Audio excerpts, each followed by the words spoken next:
everybody, this is Mike Van Meter, and welcome to the Recovery is Possible podcast. And I want to thank you for joining me. You can reach us at our Facebook site, which is also called Recovery is Possible, or our website, which is vanmeterwellnesssolutions.com. And this podcast exists to educate the public about addiction, remove the stigma associated with addiction, and offer help and support to those suffering from addiction. And this episode is sponsored by FHE Health, a substance abuse and mental health treatment center specializing in treatment for first responders' needs, including PTSD, anxiety, and substance abuse. So take the first steps to a better life today by visiting fhealth.com. And folks, I have with me today Sean MacMillen, and Sean comes to me by way of Hillary Phelps. You know, once again, Hillary has pointed a lot of folks my way to share their experience and, you know, experience, strength, and hope. And Sean is going to be doing with that today. And I am told that Sean has a powerful story. And I'll be honest with you, I've not heard his story yet. So we're bringing Sean on without me really knowing what his story is, other than the fact that he has had an experience like a lot of us have had, and that's multiple inpatient treatments. In fact, I believe it's about 5 inpatient treatments and probably 9 or 10 detoxes. But you know what? I'm going to tell you something. That shows resilience. It shows that you never give up. It shows that you keep coming back and keep coming back and keep trying. And then maybe, just maybe, you'll have success with this because it's worth it. Your life is on the line with this. And just knowing that little bit about him, I'm interested in hearing the story, because this, believe it or not, is something that we hear quite a bit in the addiction field, is that people going through multiple inpatient treatments, and that's okay. That's okay. The important thing is that you keep trying until you get to the point to where you can have continuous sobriety. And so Sean is going to have a powerful story. I know it. And Sean, with that, welcome to the show. Thanks, Mike. It's definitely an honor to be here and to share my story. Just because I think back to when I first came around, is, you know, for me, it was my dirty little secret, and I didn't want anybody to know. And I hid it, and eventually I started hanging around with different people and learned to recover out loud and be open and honest about it. And it's turned into an amazing experience, just because it's helped so many other people who have reached out to me, and it's led to, currently I work for Heron Project, a nonprofit that was started by NBA player Chris Heron, that helps people with treatment navigation, recovery scholarships, treatment scholarships, sober living scholarships, provides support to the families. I think there's 25 family support groups now that are all led by licensed clinicians, and all of that was possible because, you know, I decided to be open about my story, because there's a lot of us that are out there hiding that could be helping other people. But yes, I met Hillary through Charlie Engel, and I've known Charlie since I want to say 2016, and we're all together at the Penguin at Ashley Treatment, July 23rd and 24th for Charlie's 30th year celebration of recovery. And but you know, my story, you know, it's like a lot of others and different. I grew up, I would say, a normal childhood for the most part. Both my parents, you know, they're still married, you know, 55, 56 years, still live in the same house. My dad was a local policeman and Vietnam vet. My mom originally was an educator, then had moved on to work for the county. But, the childhood was I always had what I needed, and they always provided. But, you know, at some point along the way, you know, I kind of, even growing up, I had kind of this warrior ethos, self-sufficient, tough guy, aggressive. We don't talk about feelings in this family. Big boys don't cry. If you want something to cry about, I'll give you something to cry about. So I never really understood how to talk about feelings or express them other than anger And I can say I was a pretty defiant child as well. But I guess, somewhere along high school is where I figured out that I didn't feel like I belonged. I just felt different. I wasn't invited to parties because my dad was one of the local police, and he knew where the parties were before we did. And anytime went somewhere, my friends went somewhere, or I went with them, every cop in town knew what car we were driving. So I can say I really didn't drink that much in high school. But I still didn't feel like I belonged anywhere. And, looking back, it's like, wow, it's almost sad that I felt like I needed to drink to fit in. Why couldn't I just be myself and to feel comfortable in my own skin? So I went to the local college. I went to Lock Haven University here in Pennsylvania. So I commuted to there.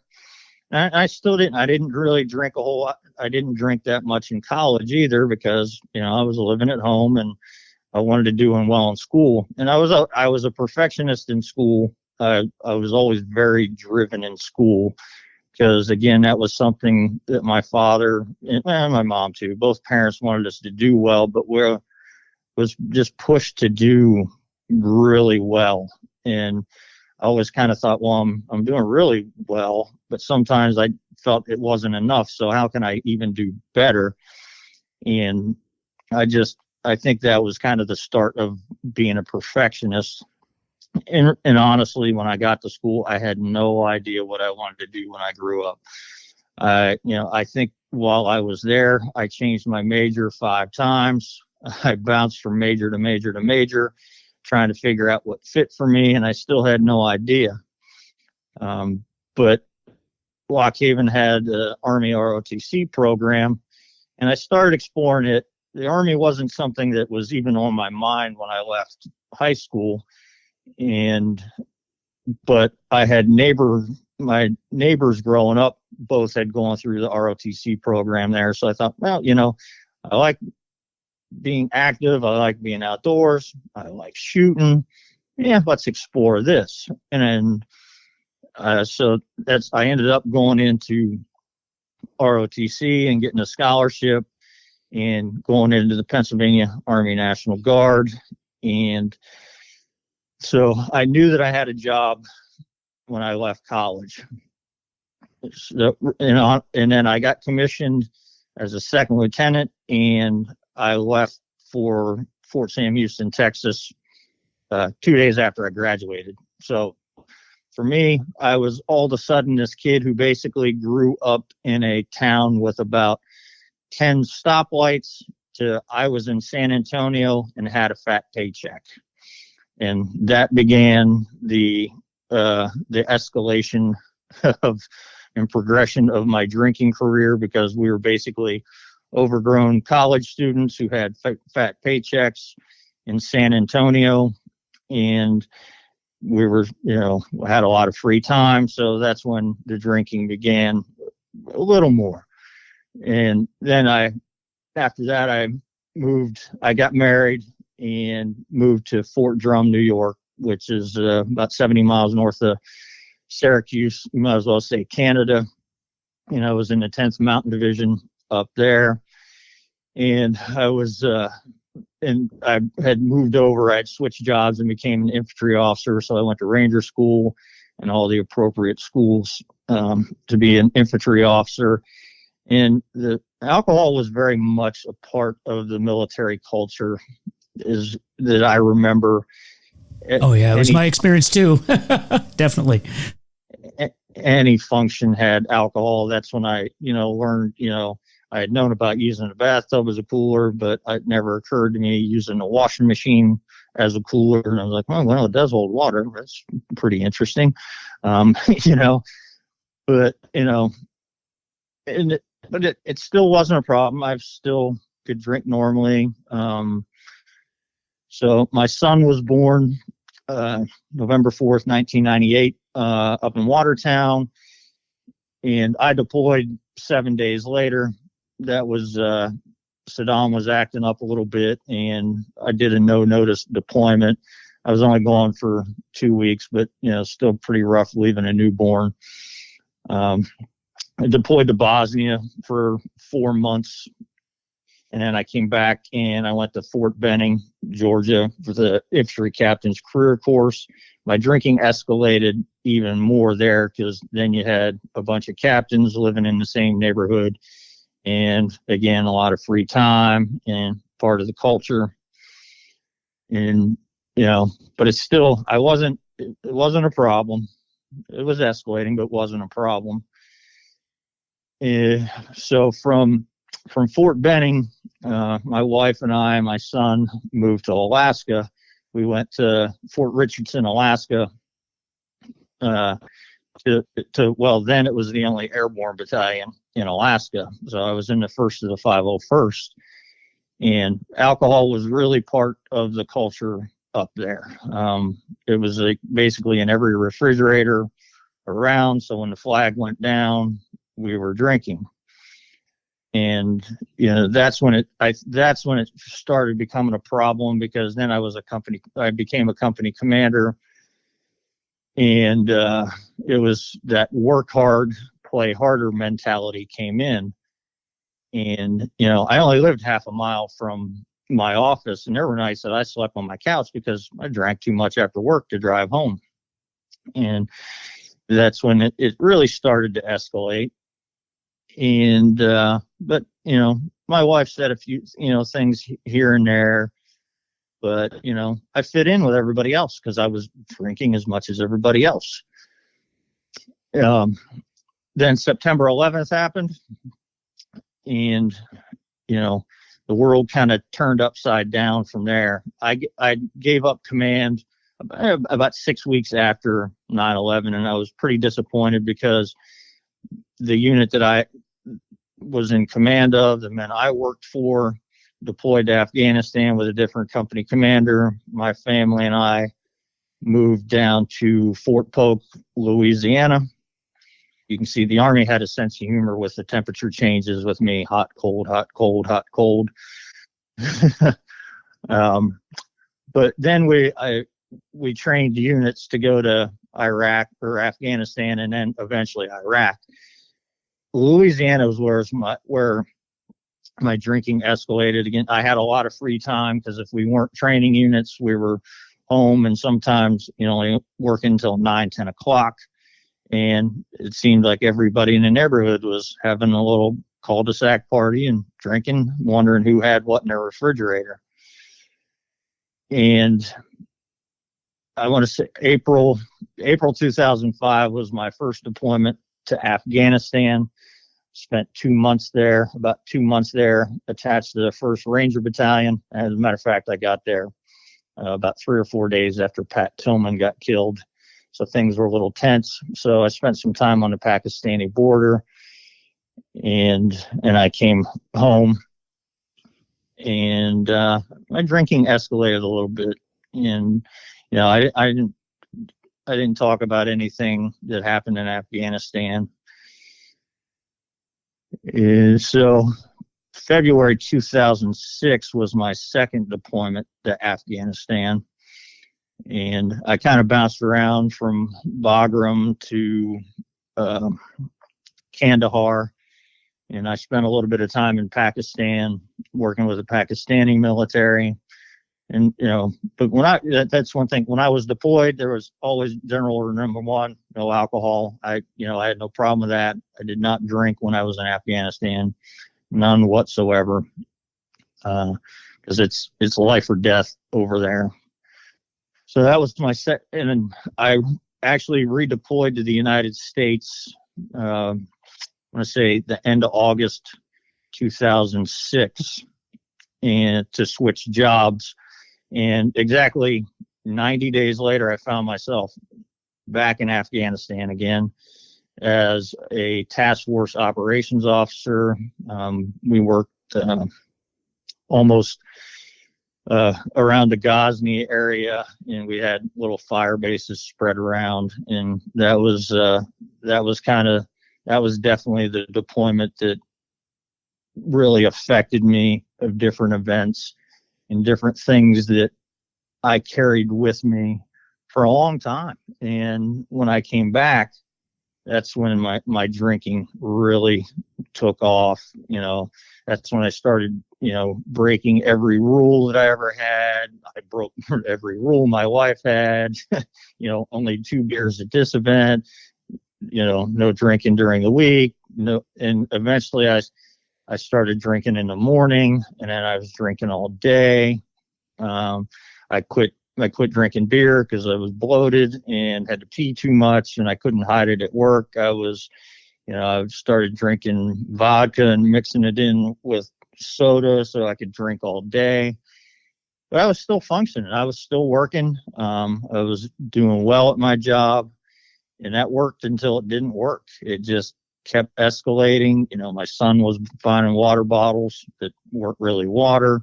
I was starting fights with my wife so I could get away and go do what I wanted to do. I just wanted her, I had back problems. My wife was on my back, the job was on my back, everybody was on my back about my drinking. And it was wreaking havoc. My family from the outside would probably look like the ideal family at that time. We had the biggest house on the cul-de-sac. We had the 2 nice cars in the driveway. We had the 2 dogs and a cat. We had a wonderful son. But on the inside, it was just chaos and just hell. It was always screaming and fighting about how much I was drinking. It was just constant. That fear of where did I hide stuff, or waking up trying to remember where I hid stuff. The planning it took to all my efforts switched from work and family to my true love became vodka, and everything else played second fiddle. And that started leading, I moved out for a little while, which really wasn't helpful because then I got to live alone and nobody was keeping an eye on me. I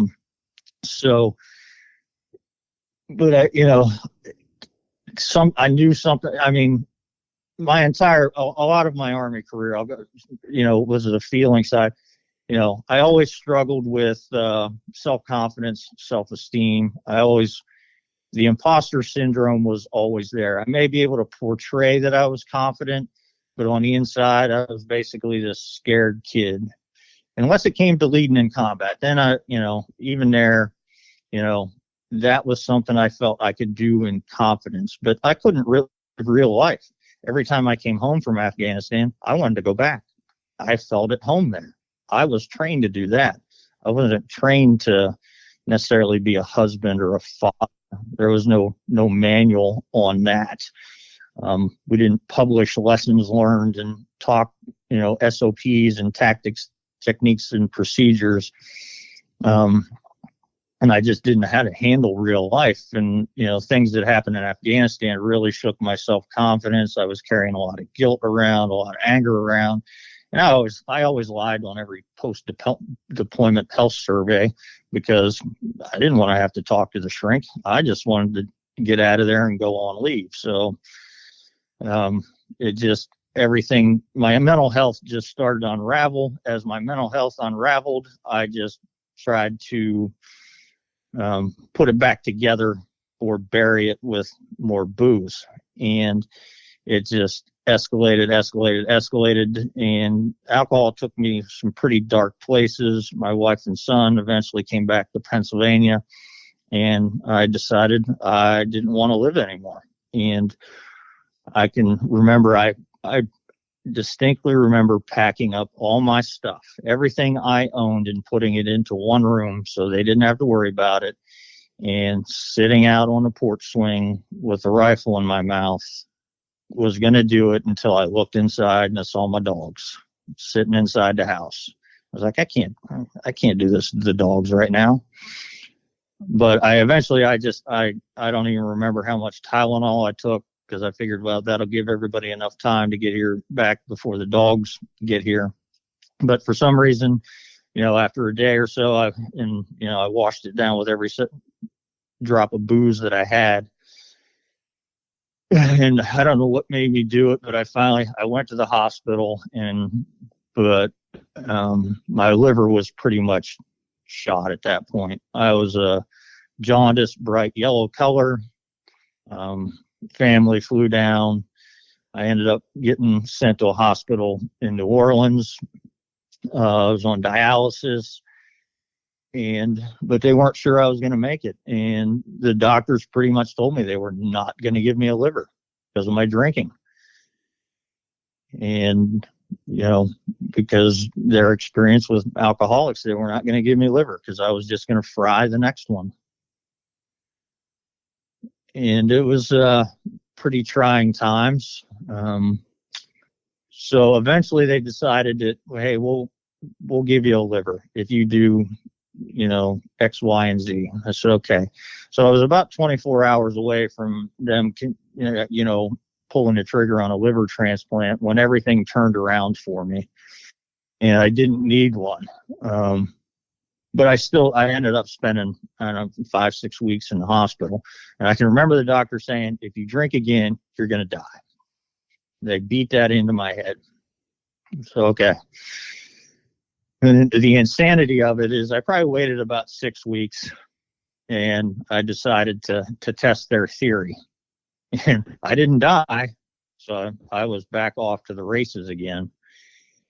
And I ended up then, that led to my first rehab. I went out to Point Loma Naval Base in San Diego. Beautiful place, a 28-day stay. But I was a smart guy. I was really smart. I knew all the buzzwords. I probably walked out of rehab as the honor graduate. I looked like a champ because I knew everything to say. 2 days later, I was drunk again. And I was off and running again.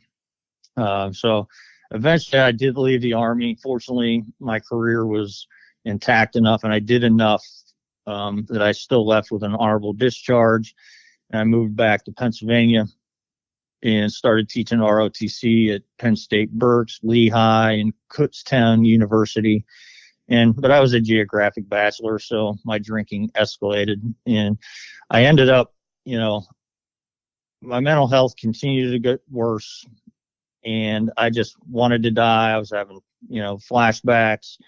I'd be driving to work at 90 miles an hour and not even realize it, just to avoid any vehicle. So I ended up in a 5-month span with 5 DUIs. Some of them were only a week apart. I don't even remember most of them. I'd wake up the next day with a towing company card on my counter and a police officer's card on my counter, and don't even remember any of it. Sometimes I'd wake up in the hospital. I woke up in a drunk tank in Berks County a couple times. And a lot of times I don't remember it. I mean, my BACs were higher than my college GPAs for the most part. And, my tolerance had gotten so high, even a 0.285, the cop said, had you not blown a 0.285, I'd have never known you were drinking because you're standing here talking to me normal. So I ended up spending 11 months in the Berks County prison. But the judge caught me my first break. That was, again, God doing something for me that I couldn't do for myself. He said, you don't belong in jail. So I actually he released me to go to the Coatesville VA outside of Philadelphia. And I spent 2 weeks in the substance abuse treatment unit, and then 3 months in the inpatient PTSD unit, which was very helpful and started getting my life back on track. But one thing I didn't do when I got back home, I did re-enroll in college. I went back for a degree in health science. I never went to AA. I was still going to do it on my own. So instead of being a drunk asshole, I was an asshole who wanted to drink all the time, which was even worse. I remember my wife was telling me, dude, I just wish you would drink. You were nicer then. At least he left us alone. But we eventually got divorced. But another moment that my higher power stepped in is my academic advisor was actually a gentleman in recovery who had been involved. He had killed somebody in a fatal DUI accident when he was in college. And he was always in my corner. And 2 years later, I picked back up again after being dry for 2 years. And I can remember the look of disappointment on his face, because I didn't want to disappoint him. I had already embarrassed my family, who was already respected, retired law enforcement and county employees. And I remember disappointing him. And I remember him telling me I was just too damn smart to get it. This is a simple program, Sean. You're too damn smart. So I went to treatment again. That was, I kind of held on, and I dropped out of school for a little bit. And that was only a 10-day program out at the Pittsburgh VA. And, I came back. Did I do AA again or any other type of recovery? Absolutely not. I was still convinced that I could do it on my own. If I read some books, watch some YouTube videos, problem solved. Nope, didn't do that. That led to yet another relapse. And this is another one of those moments. I distinctly remember it, May 30th, 2012. I was in a small group communications class for school, and I was in there with, our small group I was in there with 2 younger women, and the professor walked around with a hat with random topics in it and said, "You guys are going to present on this." And one of the girls picked the topic out of the hat, and I was sitting there 6 sheets to the wind already. It was like 9:00 in the morning. I didn't know what a hangover was at any point, because I just stayed drunk all the time. So girl picks the topic out of the hat, and she reads the topic, and the topic is, should alcohol be illegal? I packed up my stuff, and the professor looked at me and said, "Sean, where are you going?" I said, "I'm going to treatment." And wow. I went to treatment. I was in Bowling Green outside Philadelphia by midnight that night. And when I came back from treatment that time, I actually listened. I walked into a meeting and said, "My name's Sean. I'm an alcoholic. I just got out of treatment, and I need a sponsor." And I walked out of there with a sponsor, and I started working the steps. And my life just improved greatly. It's amazing the people you meet in there. I enjoy, my first sponsor was an amazing man. Not to brag, but at that point, I had 2 bachelor's degrees and 2 master's degrees. I was always very good at academics. I was always very driven academically. My first sponsor only finished 5th grade, but he taught me how to live life on life's terms. He taught me how to be a good man. He taught me how to be a decent human being, and helped me work through my issues greatly.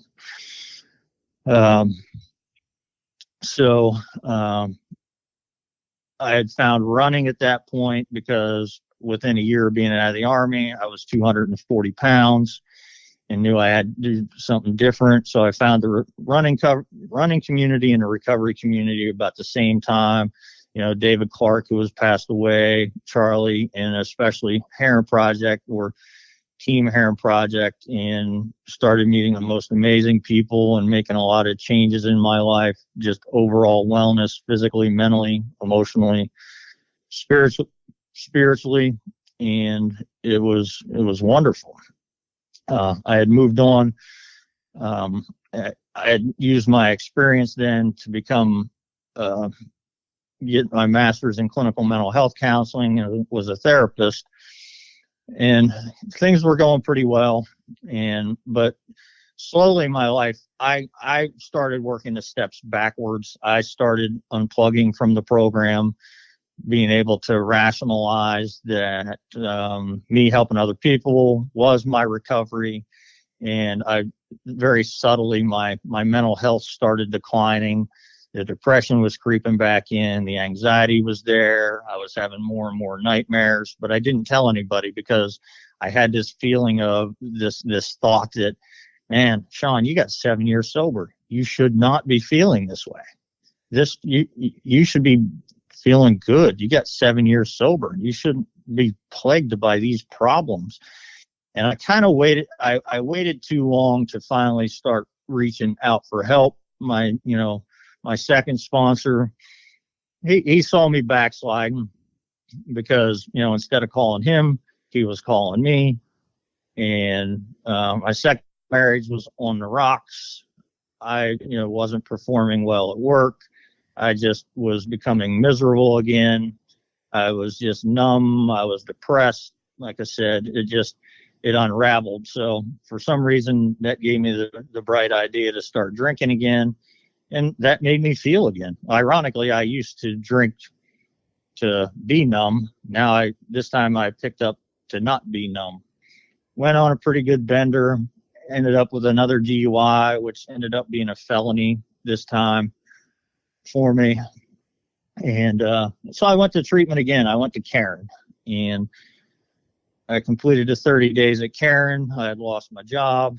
I was in the process of getting my VA disability upgraded, and I came back from Karen, and probably a month later, I started again, and I decided that I really didn't want to live.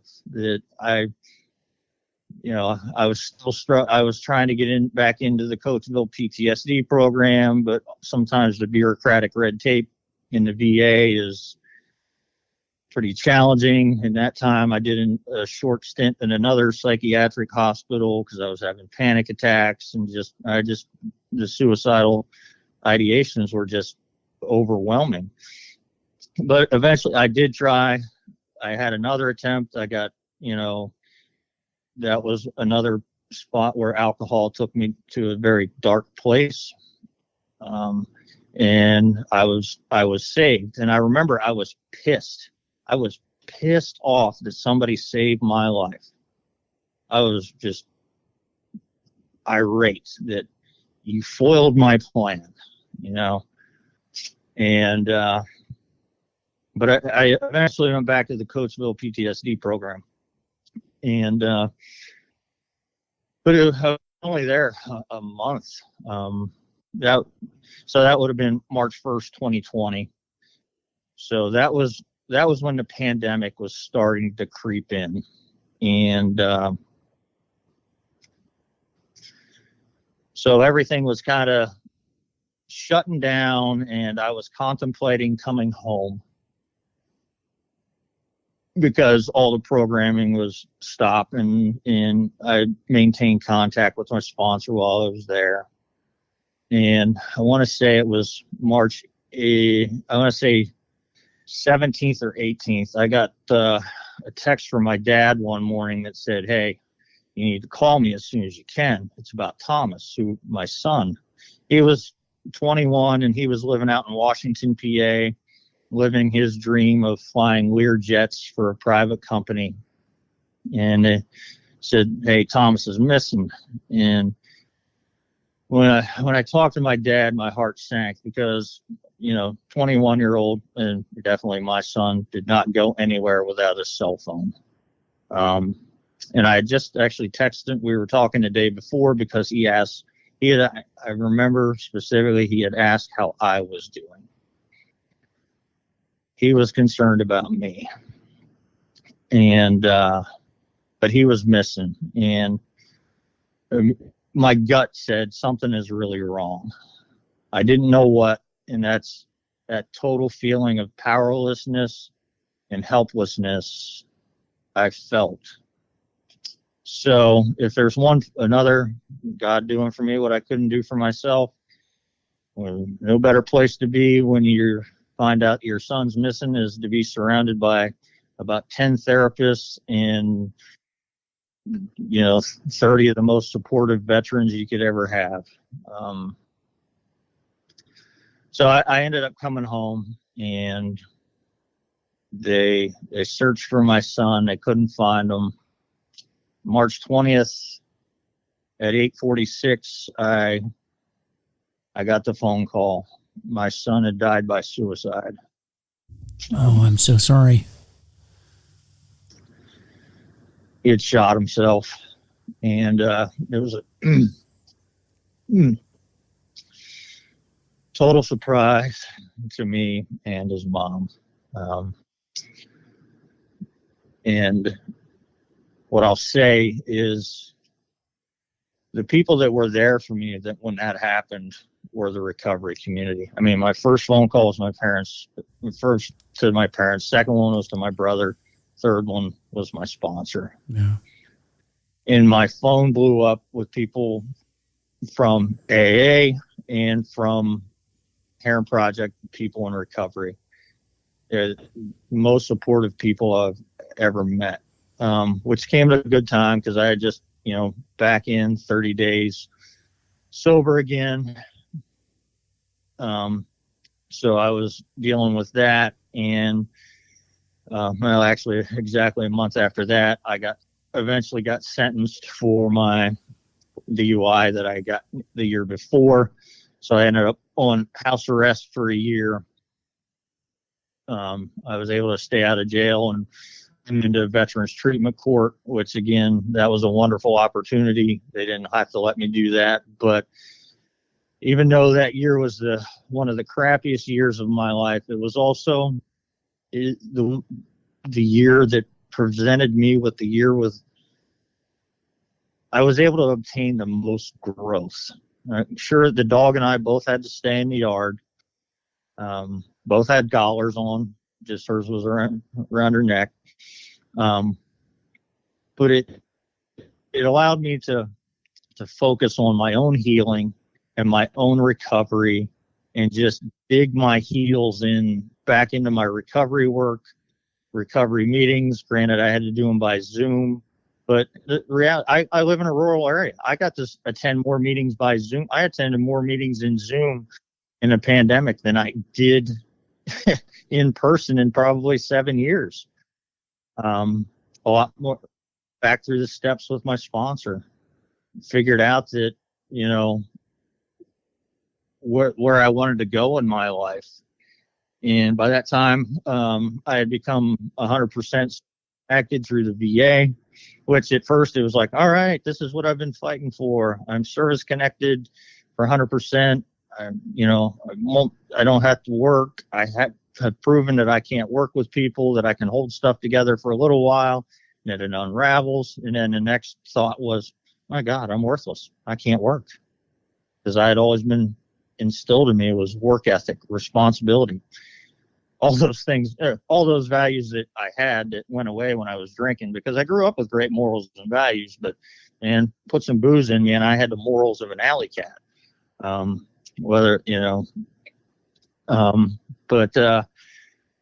But I dove back into my recovery. I dove back into therapy. I just, I was very fortunate. The treatment court judge let me get out and run every day. I still remember that conversation too. So what do you want to run, like 1 day a week for like half hour? I'm like all 7 days. Can we go 2 hours? And he looked at me and he goes, oh, wait a minute. You're that guy that runs all the time. Because a couple years before, ironically, I ran 24 hours in a treadmill to raise money for Heron Project and for the Veterans Treatment Court. So then I was known as that guy who did 24 hours on the treadmill. So, and he said 2 hours a day. I'm like, yep. It just, and that led to, getting new employment at, then I worked for Heron Project. I got hired at Heron Project as a staff member. I started my own, something I finally, with the coaxing of some other people, because it was something I wanted to do, had gotten certified, was started my own running coaching business. So, like right now I've got 13 people I'm coaching from different distances, from, 5K the brand, and I kept coming back.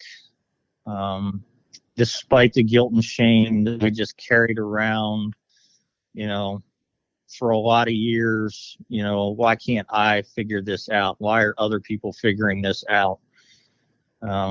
Embarrassing my family, embarrassing myself, becoming disconnected from the world, disconnected from who I was.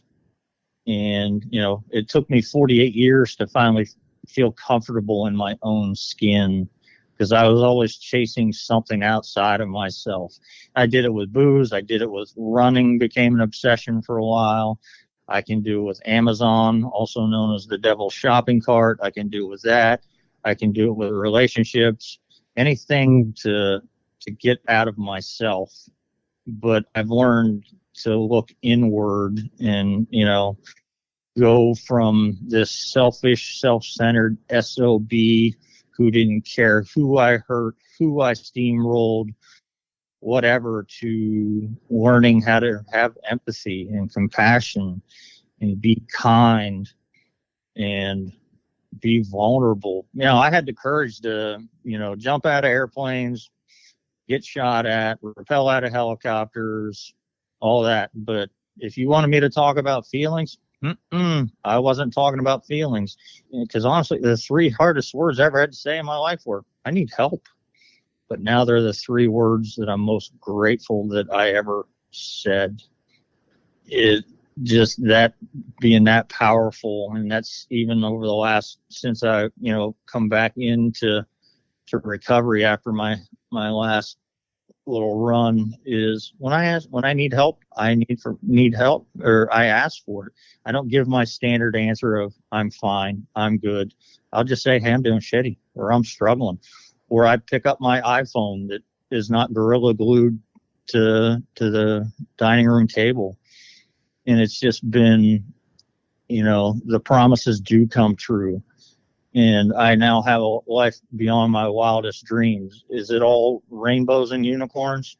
Not at all. Is it perfect? No. But it's beautiful. It's ugly. It's amazing. It's challenging. It's frustrating. And it's beautiful and amazing. And I just have learned to live one day at a time and enjoy life and to be present. And I've learned so much through recovery about how to enjoy life and have fun, because I never imagined having fun without booze. Now I've had more fun in sobriety than I've ever had before in my life. And I actually remember it. And I can remember where I parked. I don't have to walk out and look at my truck to see what new dents are on it. I don't have to see what police officer's card is on my counter. I can remember conversations. I can have meaningful relationships. It's just, the blessings of sobriety have just been overwhelming. And I'm just, I'm filled with gratitude every day. And I'm really filled with gratitude for people who did not give up on me when I gave up on myself. And it's just, even the penguin, I've met the most beautiful people and the most amazing humans. And it's just, but that's just it. Never quit, keep fighting. Recovery is possible. It is possible if we do the work. Can't just think about it. I had to do the work. I always wanted to find an easier way around it instead of doing the work. Just sit back and hope something changes. Well, hope is not a course action. I had to do. Not at all. It's kind of like, going to the gym. I can't just sit there on a bench and hope that the weights lift themselves. I can't just lace up my running shoes and hope they take me somewhere. But, when I started doing the work, so many magical things happened. Magical people entered my life, and I just feel so blessed. If you ever would have told me that you know, I've always wanted to belong, but the club I didn't want to belong to was the rooms. But now it's the club that I want to belong to. My best friends are in recovery. They are my family, and it's amazing how perspective on outlook on life changed just because of people in recovery doing the work, doing the steps, and putting the plug in the jug of I don't need that. And it's just it's been one hell of a journey. And people ask me all the time, would you do things differently? Would you take this back? And I'm like, no, because all those things, whether they're good or bad, have made me who I am today. Apparently, I needed to learn those lessons. Granted, I'm a slow learner. I apparently love to learn through pain. It's a hell of an educator. But all of those things have made me who I am today. And it's just, it's been amazing. But thanks, Mike. I appreciate you letting me share that. Wow, what a powerful story. And pain certainly is a motivator. It's one of the major motivators. It doesn't have to be. And just to address one thing that you just mentioned right there, and that is that people ask you, if you had it to do over again, would you change anything? No, I agree with you. Even in my own story, we had to go through what we had to go through in order to get to where we are. And then we also tell people that that's kind of a futile thought too, because you can't change it. There's no, you're an Army guy, and whatever the situation is, whatever the combat situation is that you're in, that we're here. It doesn't matter. Like our best laid plans, right? And I'm sure you guys would do operations orders and you would do planning for missions, but you know as well as I do that the one way that mission is not going to go down is the way that you did it in the op orders. As soon as, the engagement begins, then that's done. We're going in different directions because there's things that happen that we didn't plan. And all we can do is deal with what's in front of us right now. It doesn't matter what was on paper. It doesn't matter what was on our op order, what we briefed last night. It doesn't matter. We're dealing with the situation in front of us right now, and that's the way that it is. We can't change the past, and we really don't know what tomorrow holds. So we got to work on today. And it sounds like you're doing a lot of that, just focusing on what's right in front of you. You mentioned that you went to Ranger School, and that what a brutal evolution that is. And you hear many people, talk about, how do you get through Ranger School or BUDS training or, even flight school. I went through Navy flight school, which trust me, it was different. It wasn't as physical as what you're going through, but it was challenging, very challenging in other ways. You got through it every day. Just focus on what are they having me do right now? Focus on that right now. And only focus on that. Don't worry about tomorrow. Hey, did you hear next week they're going to have you do this and it's 10 times harder? I'm not worried about next week. I'm worried about right now. Do you think that mentality was a big part of how you got through the challenges? Because you had very significant challenges and tragedy happen. I think, when I was able to get through it successfully and less painfully, staying present and just focused on one problem at a time or one issue at a time was much more beneficial because I could quickly go down a rabbit hole and doing the what if and overwhelm myself to the point where I just beat myself down. But I think if I can just focus on one thing, I think that's, for me, it's just focus on what's in front of me. It goes back to how you eat an elephant one bite at a time. And because like I said, I can quickly overwhelm myself. But, we like to think we're good at multitasking and all this other stuff, but we're much better when we're just doing one thing. And it's just that one thing at a time, one day at a time. To me, that takes away a lot of the challenges. Or the challenges there, yes, but I think it just makes them a little more. We can conquer them a little easier that way. Yeah, and I think one of the biggest takeaways in your story for anybody that's listening right now is you talked about how your self-confidence and your self-esteem started declining. And of course, you were talking about that in the context of, hey, I'm in this combat environment and leading troops. That's my element, and that's where my confidence is. And then you would come back. But you could even push that a little bit further and to say, as things happen and you keep relapsing, or you get one DUI, then another DUI, one treatment stay, then another treatment stay. And I know that's part of my story is my self-confidence and my ability to get well really started to erode. And I think that it's particularly difficult for people like you and I, where we were military people, and in our jobs we do incredibly difficult things, things that most people couldn't do, some of the stuff that we did in the military. But yet this idea of just doing something like, don't put a drink in my mouth. Like, I couldn't do that. You couldn't do it. And to somebody that's a very type A personality, and in that world where you're doing difficult things, it starts to eat away. It's your self-esteem and self-confidence. Like, what the hell is wrong with me? Why can't I do this? It seems like it's a simple concept, but I can't do it. And then you just get into this perpetuating cycle.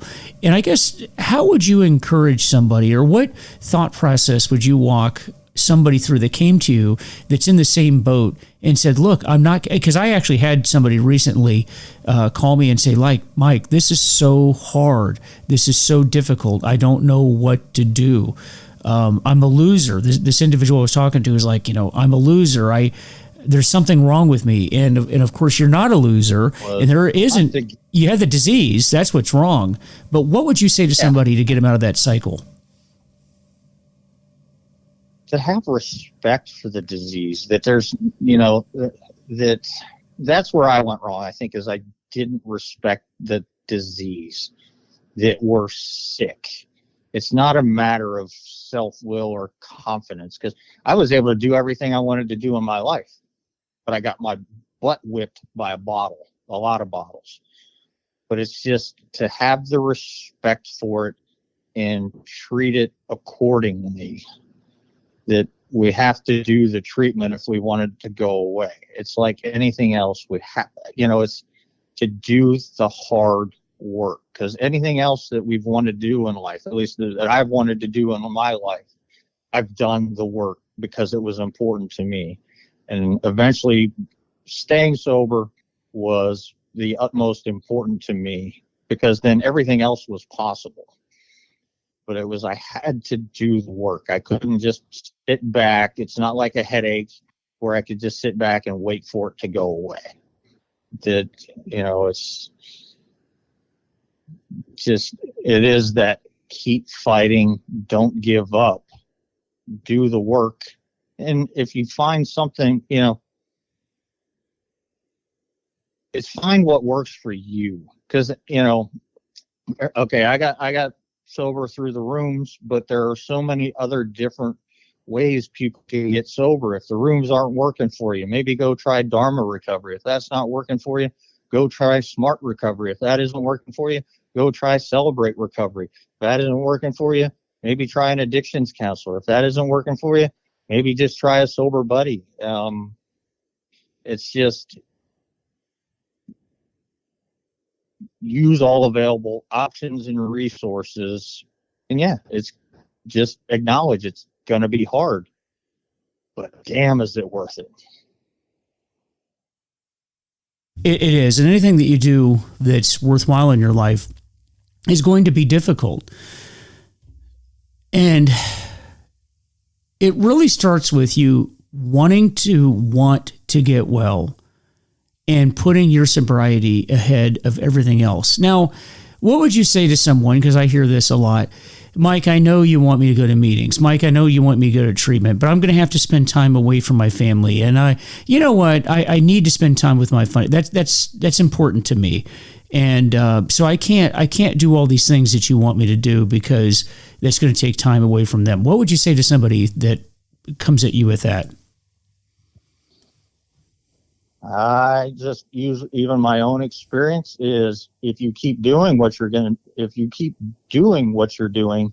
you're not going to have a family to spend any time with. Mm-hmm. You're not going to have a job to come back to. There's a strong possibility that you're not going to have that stuff.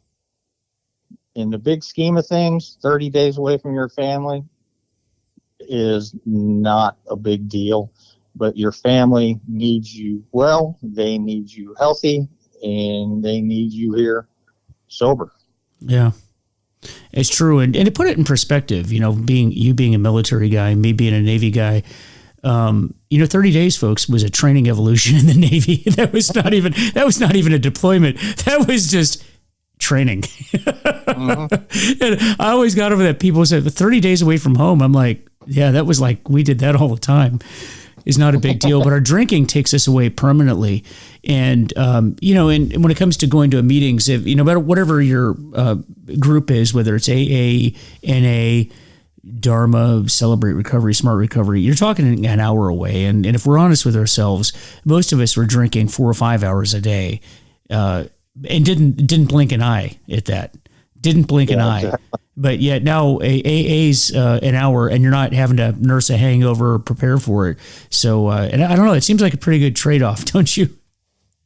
Yeah, it's funny. Yeah, exactly. I mean, because I was, for pretty much everything, I was physically present, but I was psychologically not there. And like I said, man, I was pretty much drinking 24 hours a day, other than when I was passed out. So to give up an hour a day, yeah. Seems like a pretty good trade-off, and I spend money that I'm spending on booze. I spend $1 a night for the coffee fund, and I get some of the best therapy I ever got in the world. Mm-hmm. So an hour away versus the 24 I was wreaking havoc at home. Yeah. Hey, by the way, those of you that are listening, a little exercise that somebody had me do is take the average amount of alcohol or drugs, whatever it is that you're doing, and add that up per day. Let's just say $25 a day. And most of us we're drinking more than that in one day, but just for this experiment, just do $25 a day. Add that up 7 days a week, 365 days, and do that for however long you've been drinking. Add up that money. I think it's going to shock you how much money that is that you're just throwing away. It's a lot of money. So life just gets better, and your health. It sounds like your health is much, much better. You're running. You're doing these things. You're a running coach now, and so take us a little bit before we close out. Tell us what you're doing now, and if there's any social media that if people want to reach out to you, how can they do that? And and tell us a little bit more about the heroin project and everything that you're doing there. Oh yeah. So like I said, I'm a 100% service-connected veteran, and but I do work part-time for the Heron Project. That's HERREN, Heron Project, which you can check out at heronproject.org with all the resources and stuff they have. But right now I'm the community engagement coordinator. Yeah, I got to remember my duty title. But so I organized we'll start back in October, the online recovery groups. I work with our alumni, and I am in charge of the ambassador program. So a spinoff of Heron Project is Team Heron Project, which is people who are physically active, whether it's triathlons, running, biking, that does a lot of fundraising, because Heron Project is a nonprofit and operates off of strictly private donations. But they have charity bibs. They run, Boston Marathon, New York City Marathon, Dublin Marathon, Berlin Marathon, London Marathon coming up. All kinds of different events to help raise money and connect. It's not just people in recovery, it's family members. It's family members who have lost somebody to overdose. It's just an amazing community that has been built. So I do a lot of stuff with them. And so originally I got involved with them actually through Charlie and Pam Rickard, who is the director of active engagement for Heron Project. And so that helped me get my life back to being just just physically, mentally, emotionally, spiritually, and especially socially, because connection was something that was not big for me. Connection with other vets was, but other people in recovery and just civilians, community members. So now I have a community and a connection with this wonderful community. And so, but I am active. I try to be active on social media. Currently, I'm training for 100K next month. I got some things coming up, probably doing a 50 miler next year with one of my newest running students, Hillary Phelps. Ah, yes. Hillary wants to be the next Courtney DeWalter, so we're going to work on that. So so I have that coming up, do some fundraising for Heron Project for that. And I want to do some things to other things. I'm going to do some more fundraising for Heron Project and for suicide prevention. And we have a memorial scholarship. My family has a memorial scholarship for my son that we want to help somebody in the local community go to flight school, because that was my son's dream since he was 2 years old. So we want to provide that dream to somebody else. But I can be found on Facebook, just Sean MacMillen. And on Instagram, it's sober_Sean_MacMillen. And I like to share my story and some inspiration, just as other people have provided me to lift me up and, keep me moving and remind me that, life is pretty darn good. Well, you're talking about Hillary Phelps, and after she did the Penguin, which was a fundraiser for Ashley Addiction Treatment Center, she had sent me a text and she said, "Oh, I went and I bought a hydration pack." And I said, "Wait a minute. If you're buying a hydration pack, that only means one thing. Are you doing an ultra marathon?" And it was, "Yes, I am." And I thought, oh, if you're buying the hydration pack, you're pretty committed to it. So, I mean, looking for her out on the circuit. I dirty little secret. I've done a couple of 50 milers myself. Not competitive like you guys. There's nobody writing books about my. Actually, there's probably going to be some books written about why it's not a good idea for a middle-aged man to go out and do 50-mile runs. But I'll probably write that book someday.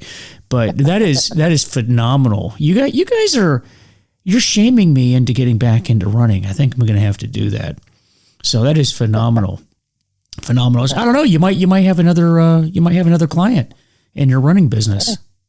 Hey, we'd love to have you, Mike. We have a great little family of people I coach, and some of them are in recovery, some of them aren't, some of them are people local here in Pennsylvania, and Well, your training plan for me would be, I should get a discount because it's going to be easy. It'll just be, you just text me and go, "Mike, did you run today? Did you leave the house today?" See, that's all you would have to do with me. So maybe I can get a discount on that. But in all fairness, Mike, I know you're a spin instructor, and I thought I was in pretty good shape until I want to say it was 2016. Yeah, 2016. I went to a spin class with a friend of mine out near Pittsburgh, and I was probably a little too confident, borderline cocky, that I just ran the Grand Canyon rim to rim to rim. Oh, I'm yeah. not going to have a problem with this. That lady smoked my behind. I couldn't walk for days. It's tougher than people think. It really is. It's tougher than people think, but it's a good thing. And health and recovery, and we'll I'll tell you what, maybe we'll do another podcast where we can come in and just talk about the particularly aerobic exercise and how that assists in recovery and helping to repair the damage to our bodies and our brain, because that's a whole discussion topic right there. So we should do that down the road. So I'd love to have you back on the show in the future and talk about that. Love to. Yeah, and listen, I so appreciate you sharing your story. What a powerful story. But guys, it just shows that you can, the name of this podcast is Recovery is Possible. And you said that in your story. It is possible. It doesn't matter. It doesn't matter how many times you fall down. It doesn't matter how many times you fall down. What really matters is how many times you get back up. And Sean, your story is really on point with that message. Thank you, Mike. Guys, and thanks again. And so, this episode has been sponsored by FHE Health, and Sean is a veteran, really is somebody that can relate to the type of work that FHE Health does with veterans and in dealing with PTSD, suicide. We talked about that today. And according to SAMHSA, first responders and military are 30% more likely to develop behavioral health conditions like PTSD. And FHE Health specializes in getting first responders better and clear for duty. And so find out more on how to get information on them at fhehealth.com. That's fhehealth.com. And so, as I'd like to say, I don't represent any group, nor does Sean. We talked about a lot of different groups here today. There's a lot of groups that are out there, and check them all out. Sean made a very, very good point. And that is, you do what works for you, right? I have my particular 12-step program that I work, but I have dialed that into what works for me. That Sean is the same way. But you try any group out there. But the best thing is to have somebody that you're working with. Trying to get into recovery on your own doesn't usually end well. And I don't represent anyone other than myself. Same with Sean. And our only purpose in giving this information is to help you with what has worked with us and encourage you to start your own program. So if I said anything that doesn't apply to you or you don't agree with, then just discard it. But try to take any information you can use for yourself and then try to use that to help others as well, because that's what we do in recovery. And that's what we're doing here on this podcast, is to help ourselves along the way as we help to impart any knowledge that we've gained to other people. And with that, please visit our Facebook page, which is Recovery is Possible, and our website, VanMeterWellnessSolutions.com. Let me know that how I'm doing, because I'd love to hear from you. Let us know if there's a topic that you'd like to hear about, because we'd love to hear from you. You guys take care, and we'll see you next time. Sean, thank you very much. Thank you, Mike.